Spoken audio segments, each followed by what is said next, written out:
শুরুর একাদশের ট্যাকটিক্সে কি টাইপের পরিবর্তন আসতে পারে এবং এই মুহূর্তে কি আভাস আসলে আমরা দেখতে পাচ্ছি সেই ব্যাপারগুলো নিয়ে আলোচনা করব। তবে এখানে একটা জিনিস শুরুতে বলে নিই যে স্কালোনি কিংবা আর্জেন্টাইন থিঙ্ক ট্যাঙ্ক একটা ধারণা নিয়ে যে কোনো একটা ম্যাচের আগে তাদের প্রস্তুতিটা শুরু করে এবং পরবর্তী সময়ে আসলে প্লেয়ারদের অবস্থা দেখে স্কালোনির লাস্ট মোমেন্ট ডিসিশনগুলো নেন।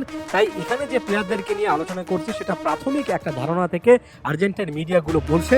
ফাইনাল লাইন আপের জন্য আমরা ম্যাচের আগে আমরা একবার রিক্যাপ করবো, তখন ফাইনাল লাইন আপ সম্পর্কে অনেকটুকু ধারণা পাওয়া যাবে। এই মুহূর্তে একটা ভালো এবং পজিটিভ অ্যাপ্রোচ হচ্ছে। স্কালোনি নিজে বলেছিলেন যে ইকুয়েডরের বিপক্ষে আর্জেন্টিনা যে স্টাইলের ফুটবল খেলেছে তিনি একেবারে পছন্দ করেননি এবং তিনি ম্যাচটা আরো একবার দেখবেন। স্কালোনি এবং আর্জেন্টিনার কোচিং স্টাফে যারা আছেন, রোবার্টো আয়ালা, পাবলো আইমার, ওয়াল্টার স্যামুয়েল, সকলে মিলে সারা রাত জেগে নাকি সেদিনই ম্যাচটা দেখেছেন এবং অলমোস্ট ভোর পর্যন্ত কিন্তু ডিসকাস করেছেন এবং সেখান থেকে অর্থাৎ ম্যাচটা শেষ করার কয়েক ঘন্টার মধ্য থেকে স্কালোনি কিন্তু সেমিফাইনালকে কেন্দ্র করে প্রস্তুতি চালাচ্ছে।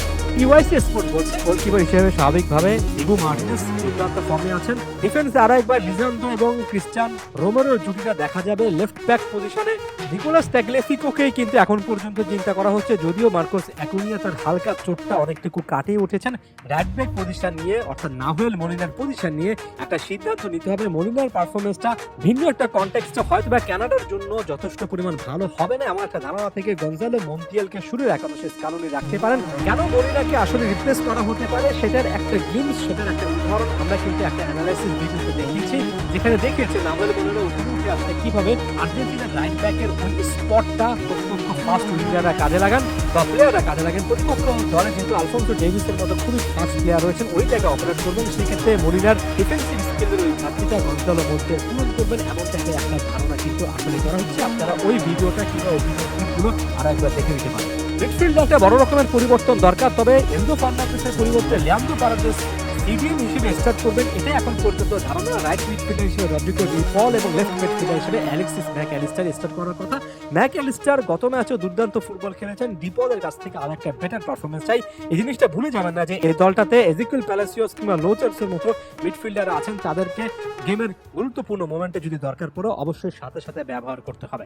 ফাইনাল থার্ডকে কেন্দ্র করে অনেক বড় রকমের একটা আলোচনা করা যায়, কারণ আরো একবার আনহেল ডি মারিয়াকে কেন্দ্র করে একটা প্ল্যানিং লিওনেল স্কালোনি নাকি করছেন এবং যে মুহূর্তে ডি মারিয়াকে কেন্দ্র করে একটা ভিডিও দিয়েছিলাম এবং 2021-এর কনটেক্সটটা নিয়ে এসেছিলাম, তার একদিনের মাথায় কিন্তু স্কালোনির এমন টাইপের প্ল্যানের কথাবার্তা টিওএসসি স্পোর্ট বলছে। আমার কাছে মনে হচ্ছে স্কালোনির এই জিনিসটা কন্টিনিউ করা উচিত। ফাইনাল থার্ডে লিওনেল মেসির সঙ্গে আনহেল ডি মারিয়াকে সেমিফাইনাল এবং যদি ফাইনালে পৌঁছায় সেখানে অবশ্যই বিবেচনা করা উচিত। নিকো গঞ্জালেসের একটা গুরুত্ব থাকবে। নিকো গঞ্জালেসকে বাতিলের খাতায় কখনোই ফেলে দিইনি, এখনো ফেলে দিচ্ছে না, তবে শুরু থেকে আর্জেন্টিনার গোল আদায় করে নেওয়ার জন্য আরেকটু অ্যাটাকিং ফুটবল দেখতে চাই। নিকো গঞ্জালেস পরবর্তী সময়ে আনহেল ডি মারিয়াকে রিপ্লেস করতে পারেন, সেই পজিশনে তাকে হয়তো বিবেচনা করা হতে পারে। এটা এমনভাবে যদি এগোয় তাহলে অনেক বেশি করে খুশি হবো। ফাইনাল থার্ডে লাউতারো মার্টিনেজ থেকে হুলিয়ান আলভারেজ, সেটা এখন পর্যন্ত ফাইনাল হয়নি।